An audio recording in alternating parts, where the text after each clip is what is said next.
Assalamualaikum warahmatullahi wabarakatuh. Tabiun, salam teknopreneur. Bertemu kembali kita pada video pembelajaran teknopreneurship agroindustri dengan saya, Anto Pratondo Tomo. Materi kita kali ini adalah aspek kelayakan bisnis selayang pandang, yang berarti tinjauan umum tentang aspek kelayakan bisnis. Setelah mengikuti materi ini, diharapkan para mahasiswa mampu menjelaskan pengertian kelayakan bisnis dan berbagai aspeknya. Berangkat dari ide cemerlang, belum tentu cukup untuk membuat bisnis sukses, sehingga studi kelayakan bisnis yang mempertimbangkan berbagai aspek perlu untuk dilakukan. Studi kelayakan bisnis terkadang diabaikan oleh banyak pengusaha, terutama pengusaha pemula dan atau pengusaha yang sudah yakin bahwa bisnisnya akan sukses. Hal tersebut mengakibatkan kerap usaha yang dilakukan terkadang menemui jalan buntu atau bahkan gulung tikar. Selanjutnya kita akan mempelajari tentang apa itu studi kelayakan bisnis. Bagaimana peranannya dalam kesuksesan suatu bisnis. Studi kelayakan bisnis dapat dikatakan adalah suatu kegiatan yang dilakukan untuk menentukan apakah suatu bisnis layak dijalankan atau tidak. Kegiatan ini meliputi identifikasi masalah, peluang, menentukan tujuan, menggambarkan bagaimana situasi bisnisnya, dan menilai berbagai manfaat yang dihasilkan. Selain itu, studi kelayakan bisnis dapat digunakan untuk membantu pengusaha mengambil sebuah keputusan yang tepat. Bagi seorang pemula, studi ini sangat penting dilakukan karena dapat menghindarkan pebisnis dari kerugian. Terdapat siklus analisis bisnis yang dapat diterapkan pada semua usaha, seperti halnya konsep dasar atau filosofi manajemen yang selalu berkesinambungan, bahwa siklus bisnis ini diawali dengan deskripsi pasar, kemudian deskripsi bisnis, dilanjutkan dengan teknologi yang diperlukan. Selanjutnya dilakukan detail mengenai finansial dan struktur organisasi bisnis tersebut, dan diambil kesimpulan bagaimana bisnis yang berintis bisa maju. Hal ini terus berlanjut kesinambungan sebagai misalnya apabila seseorang atau suatu perusahaan telah sukses menjalankan produknya, maka terus dilakukan hal yang berulang, atau dengan kata lain melakukan continuous improvement atau perbaikan kinerja yang berkelanjutan. Dinyatakan di awal bahwa analisis kelayakan bisnis terdiri dari beberapa aspek. Di sini dicantumkan 6 jenis aspek, yaitu aspek hukum atau legalitas, aspek ekonomi dan budaya, aspek pemasaran, aspek teknologis, aspek manajemen, dan aspek finansial. Pada dasarnya, kelayakan analisis bisnis aspeknya bersifat fleksibel sehingga bisa ditambah ataupun dikurangi sesuai dengan kebutuhan perusahaan.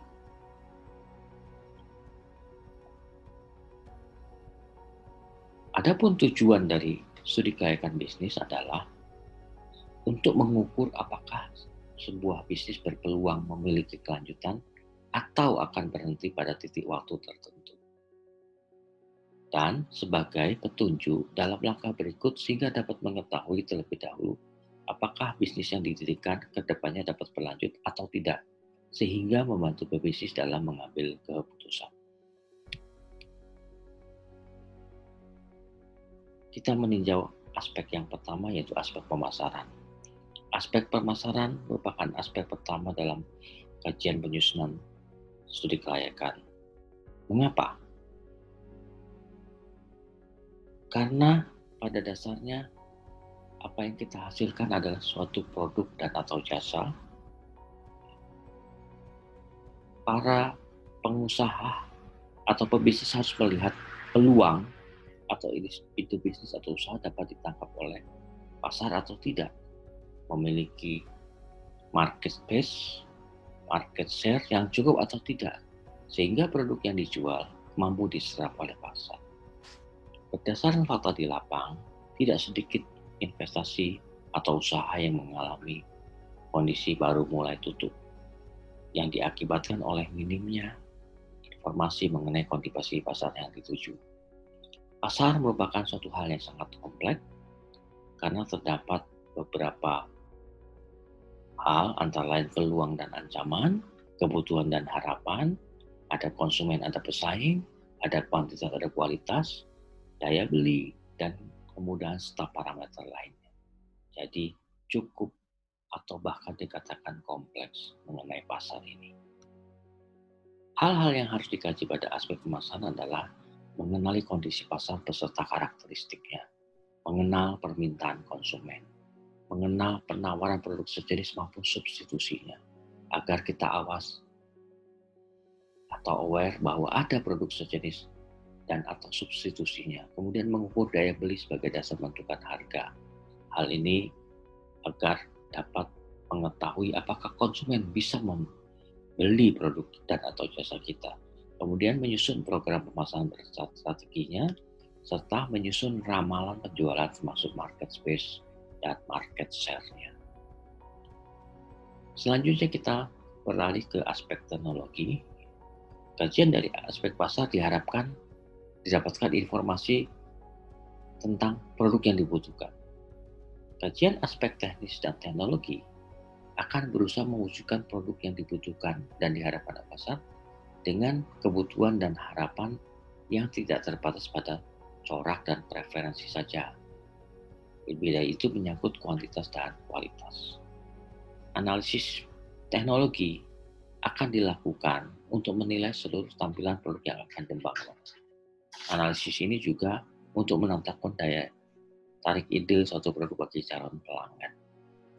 Hal-hal yang harus dikaji pada aspek teknologi antara lain adalah menghubungkan antara permintaan pasar dengan kapasitas dan teknologi perusahaan, kemudian proses produksi yang dijalankan, kebutuhan dan pemilihan mesin serta perlengkapan, perencanaan lokasi dan tata letak fasilitas produksi, jadwal kerja, penanganan suplai, dan bahan baku. Selanjutnya kita melangkah ke aspek manajemen. Manajemen diperlukan dan harus diperhatikan oleh pebisnis agar semua hal yang dilakukan dalam kondisi tertata dan terkendali. Bisnis memerlukan praktek manajemen atau penggunaan sumber daya yang dimiliki secara efisien dan efektif. Semua pesanan harus terkoordinasi dengan baik. Fungsi pemasaran, fungsi produksi, dan fungsi keuangan juga harus terjaga dengan baik. Bahwa dalam semua pembangunan pabrik harus jelas kapan starting point-nya dan kapan ending point-nya. Berdasarkan hal tersebut di atas dapat dikatakan bahwa aspek manajemen harus berjalan dengan sangat baik dan tidak bisa dilakukan dengan konsep atau filosofi one man show.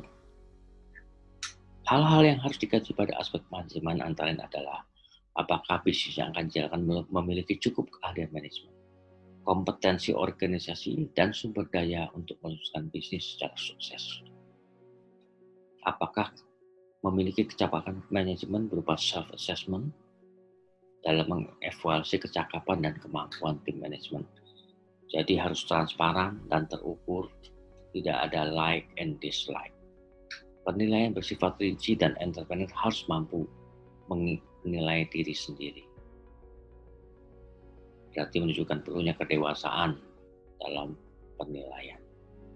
Analisis dari faktor kecukupan sumber daya untuk menentukan apakah usaha baru yang dikembangkan memiliki sumber daya yang cukup.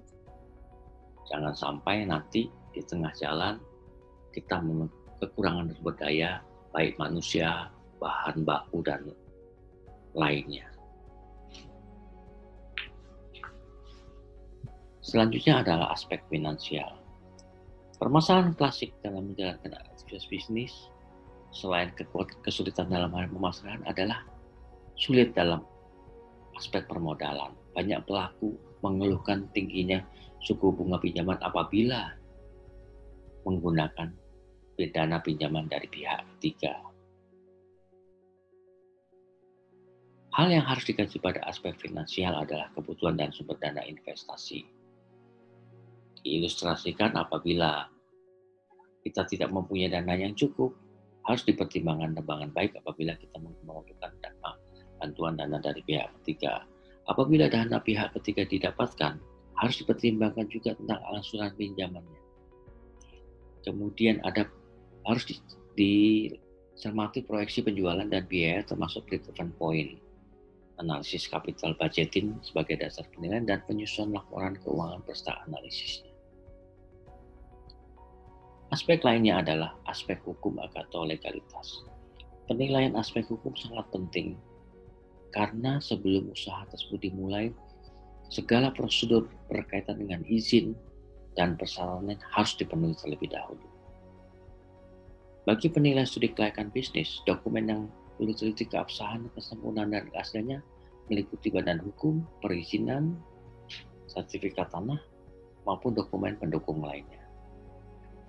Masalah yang timbul kadang sangat vital sehingga usaha yang semula dinyatakan layak dari semua aspek dan tetap menjadi sebaliknya karena aspek hukum belum terpenuhi kelayakannya.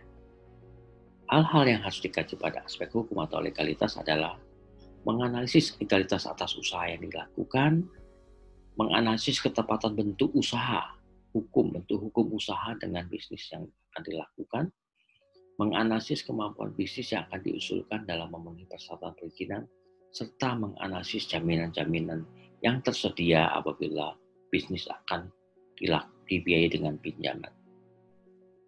Aspek lain adalah aspek lingkungan.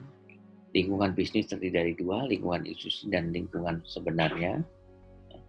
Dari lingkungan industri akan terbentuk peluang dari bisnis yang akan dijalankan. Selain itu, dari lingkungan sebenarnya akan diketahui apakah masyarakat menolak bisnisnya atau tidak. Hal-hal yang harus dikaji pada aspek lingkungan adalah menganalisis kondisi lingkungan operasional, menganalisis lingkungan industri, menganalisis lingkungan ekonomi, menganalisis dampak positif maupun negatif bisnis terhadap lingkungan, dan menganalisis usaha-usaha yang dapat dilakukan dengan minimalkan dampak negatif bisnis terhadap lingkungan. Nah, ini sebagai evaluasi diri tentang 13 langkah memulai usaha. Dengan 13 pertanyaan yang dimulai dengan apakah bidang usaha yang akan digali itu cukup potensial, bagaimana prospeknya. Selanjutnya, siapa pesaingnya. Kemudian apa target usaha tersebut dan bagaimana mencapainya. Dari segi hukum, apa yang perlu dipersiapkan, apa saja penghalangnya. Kemudian, apa nama usaha atau perusahaan, apakah Anda. Selanjutnya, berapa dana yang dibutuhkan dan bagaimana memenuhinya. Di mana usaha tersebut akan dijalankan, apakah sudah dipersiapkan tempatnya. Dalam hal ini bisa saja tempat yang nyata maupun tempat virtual. Sarana atau prasarana peralatan apa yang dibutuhkan dan bagaimana mendapatkannya. Apakah tersedia asuransi yang memadai? Ya. Apakah Anda sudah memiliki supplier atau pemasok bahan baku? Seperti apa yang akan diterapkan, siapa yang akan menjalankan operasional dan seterusnya, bagaimana sistem pemasaran dan distribusi produk atau jasa yang akan dihasilkan, dan bagaimana agar masyarakat mengenal produk dan atau jasa yang akan dipasarkan. Demikian materi kita pada hari ini, diharapkan memberikan manfaat bagi para peserta. Terima kasih. Wassalamualaikum warahmatullahi wabarakatuh.